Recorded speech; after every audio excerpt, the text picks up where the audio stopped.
Well, hi everyone. I'm Alan Hutchison. I'm one of the RMIT Online Teaching Development Coaches.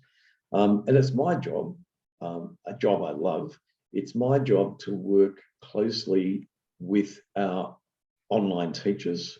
We often call them online learning facilitators, to support them to be the best that they can possibly be in their delivery of student learning opportunities. I'm really fortunate right now to have one of those very people with me, Sarah Macdonald. Welcome. Thanks, Alan. Thanks for having me. Now, Sarah, you teach in a number of different courses with RMIT Online. But before we get to that, just tell us a little bit about your full-time professional role, because it's fantastic for your students, our students, that they get the benefit of your academic background, your professional background, your current work in the field that they're studying in. But you work with RMIT Online only part-time. Your major gig, what is that? I'm the head of marketing for a company called PowerPal. It's a sort of mature startup, and we distribute energy monitors within Victoria, so to help people reduce their usage and therefore reduce their bills and their CO2 output. And in that role, I come from very much a digital marketing background, but I also look after traditional marketing there and brand and everything, really. It's exciting but full-on job. So what draws you to teaching? Because if you've got a demanding full-on job, it must be some kind of a mission or a desire to give back somehow that drives you to doing online teaching as well. Yeah, absolutely. When I first came up in digital marketing, it was back in the old days, when digital marketing wasn't, much of a thing. You'd have one person in the entire business that did everything, which was quite often me. And I didn't have necessarily a mentor or someone to kind of help me through my career, because I reported to people that were traditional marketers. And so it was something that as a manager, I've really enjoyed being able to do, is being able to mentor my people that report to me and actually really positively impact their careers. And so I was so excited about being able to do that for people that wanted to get into digital marketing or upskill in digital marketing through RMIT as well. I think it's so exciting to see people actually identify with what you're saying and being able to actually apply that in their, their role or their business or what have you.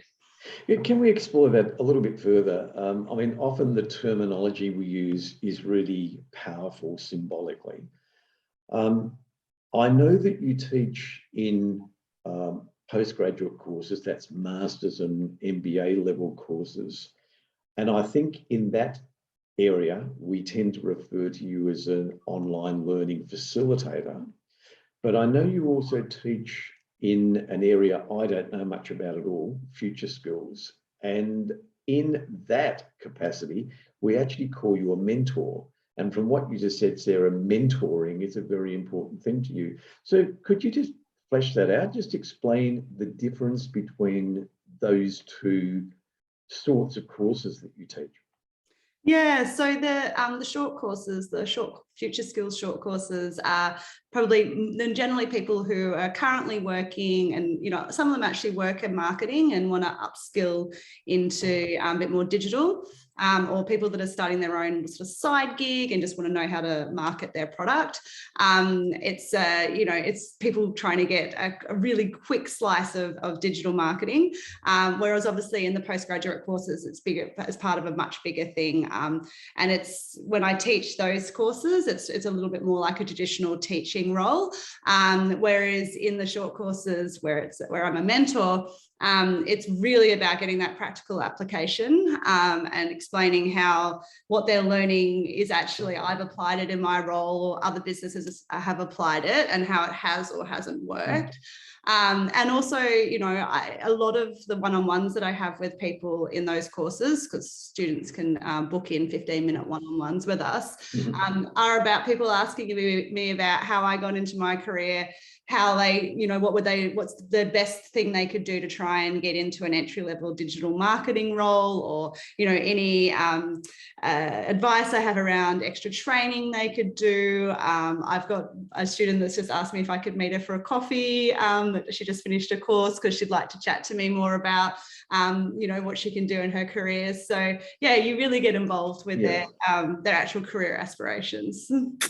So that mentoring and to some degree it's professional networking element of you know, your mentor role in future schools, it's obviously of enormous benefit to students.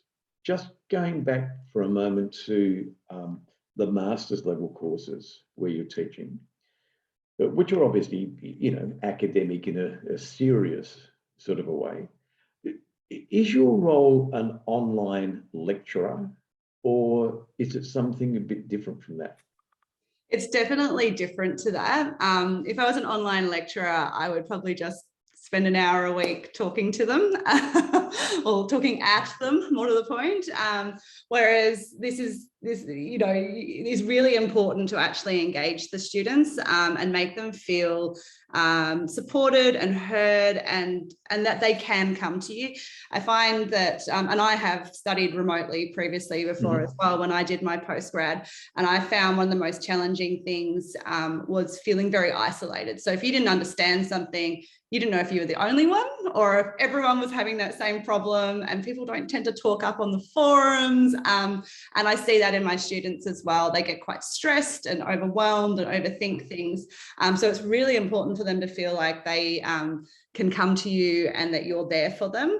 And also in terms of a webinar, you know, which is the lecture, you know, we don't just talk at students. That's obviously not very engaging for them, and you can't see them, so you can't even see if they're like on their phones or what have you. So, you know, part of the webinar is always interactive, so getting them to do tasks or answer questions, so it helps them, well, one, remain engaged, but two, also remember the content a bit more, because they're actually having to apply it at the time instead of just listening to it. So how do you, to use a phrase, how do you read your class? So in an in-person on-campus environment, I mean, you can read body language, facial expressions, you bump into students in the corridor, you actually make conversation with them.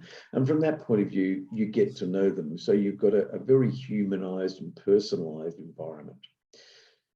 How do you achieve that in RMIT online, that sense of getting to know students, creating a classroom climate, creating a vibe in your class, and knowing students individually and being able to empathize with them? Yeah, so something I always do in the first week when I introduce myself, I get them all to introduce themselves on the forums as well, and include some personal and, you know, not too personal, and interesting information about themselves. I find that opens people up a bit, and it also gives me a way of remembering them, because sometimes there's quite a few students and it can be a little confusing.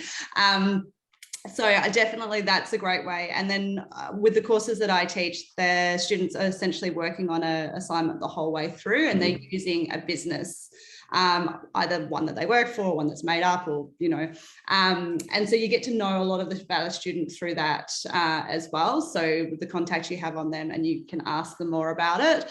And I think within the webinars, always having a chat to people, I'm there early, I stay at the end. There's always students that want to have a chat and ask questions, and that's where you really get that that sort of more interaction. And by the end of the course, I feel like some of the students especially I know really well, and I feel like they know me really well, and me being open and talking about what I've done and how I feel, I think makes me more human, which makes them you know, open up to me a little bit more as well, and feel confident that they can talk to me about struggling or not understanding something. And I think also it's really important. And sometimes when you've had a big long day at work, this is a challenge. But when you come in and you do a webinar, you really need to keep that energy up to keep people feeling engaged and that like positive energy. Mm. It's clear, Sarah, that you know, your students are very lucky to have you. This is my last question already. What do you get out of it? What's for you personally and professionally, what's the best part about being a teacher, using the term fairly loosely? What's the best part about being a teacher with RMIT Online? I think it's genuinely seeing people loving the content and learning, and seeing students that were maybe struggling at the beginning of the course that end up like producing this amazing assignment. And you know, the students are amazing. So many of them really give you such lovely feedback at the end as well, and tell you what they enjoyed about it and how you'd help them get to where they got in the end. And it's so rewarding. It really is. And especially there are always students which are, you know, maybe a little bit less confident. And if you see them really like nailing it at the end and feeling good about it, that's a winner of a feeling. Sarah Macdonald, great to talk with you. Thank you very much for your time. And I can only repeat, your students are very fortunate to have you. Oh, thanks so much, Alan.